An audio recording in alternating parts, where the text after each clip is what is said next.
అందరికీ నమస్కారం. ఈరోజు ఆరోగ్యం అవగాహన కార్యక్రమంలో చిన్నపిల్లల్లో డెంగ్యూ గురించి ఇవాళ మనం తెలుసుకుందాం. సో డెంగ్యూ గురించి 10 పాయింట్లు. ఒకటి, డెంగ్యూ ఈ సీజన్లో వెరీ కామన్, రైనీ సీజన్ లోపల. రెండవది, మనకి డెంగ్యూ అనేది పగటిపూట కరిసే దోమ వల్ల వస్తుంది. మూడవది, డెంగ్యూ దోమ అనేది మంచినీరు చాలా కాలం నిల్వ ఉన్న నీటి లోపల, మంచినీరు కానీ చెడ్డ నీరు కానీ నిల్వ ఉన్న నీటి లోపల దోమ అనేది గ్రో అవుతుంది, పెరుగుతుంది. డెంగ్యూ జ్వరం లక్షణాలు: ఒకటి, జ్వరము హై గ్రేడ్ టెంపరేచర్ 104 టెంపరేచర్ దాకా కూడా రావచ్చు, 104 దాకా చేరవచ్చు. అట్లాగే వాంతులు, కడుపు నొప్పి, తలనొప్పి, కంటి వెనక భాగంలో నొప్పి, అట్లాగే బాడీ పెయిన్స్, మొత్తం శరీరం అంతా నొప్పులు రావడము. 3-4 రోజుల తర్వాత ర్యాష్ అనేది డెవలప్ కావడం జరుగుతుంది.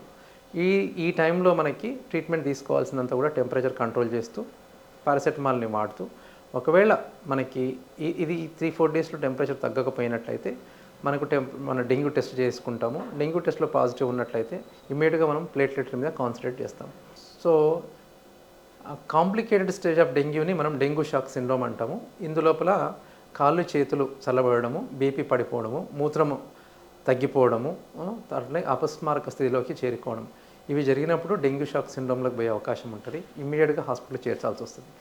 సో మనకు అందరికీ ఉండే డౌట్ వచ్చేసి ప్లేట్లెట్లు ఎప్పుడు ఎక్కించాల్సిన అవసరం పడుతుంది. WHO ప్రకారము 20,000 కంటే తక్కువ పడిపోయినప్పుడు ప్లేట్లెట్లు ఎక్కించాలి. 21,000 నుంచి 41,000 వరకు ప్లేట్లెట్ పడిపోయినప్పుడు, దాంతోపాటు బ్లీడింగ్ లక్షణాలు, ముక్కులోంచి మోషన్లో బ్లడ్ పోతున్నా, ముక్కులోంచి బ్లడ్ వస్తున్నా, ర్యాష్ పెరిగిపోయేసేసి మన గమ్ము ద్వారా బ్లడ్ వస్తున్నా కానీ మనము ప్లేట్లెట్ ఎక్కించాల్సిన అవసరం పడుతుంది.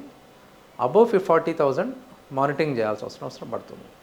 సో ప్లేట్లెట్ల గురించి ఎవరు కూడా ఎప్పుడు ఎక్కించాలని చేసి చింతన అవసరం లేదు. సో పిల్లవాడిని హాస్పిటల్ ఎప్పుడు తీసుకురావాలి? టెంపరేచర్ కంటిన్యూగా ఉన్నప్పుడు, ఒక్కొక్కసారి మనకి 6 సంవత్సరాల లోపల పిల్లలకి ఫిట్స్ వచ్చే ప్రమాదం ఉంటుంది కాబట్టి 104 టెంపరేచర్ కంట్రోల్ కానప్పుడు ఇమ్మీడియట్గా హాస్పిటల్కి తీసుకురావాలి.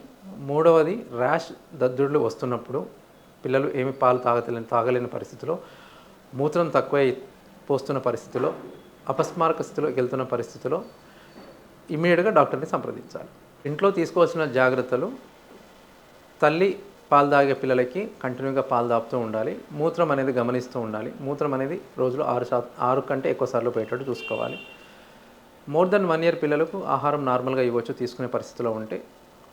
నీళ్ళు బాగా ఇస్తూ ఉండాలి. కొబ్బరి నీళ్ళు, మంచినీళ్ళు, గ్లూకోజ్ నీళ్ళు, రవ జావ, సాబుదానా గంజి లాంటివి. వీళ్ళు కూడా యూరిన్ అవుట్పుట్ అనేది మూత్రం ఎన్నిసార్లు పోస్తారో గమనిస్తూ ఉండాలి. అట్లాగే సాధారణ ఆహారం ఇవ్వచ్చు.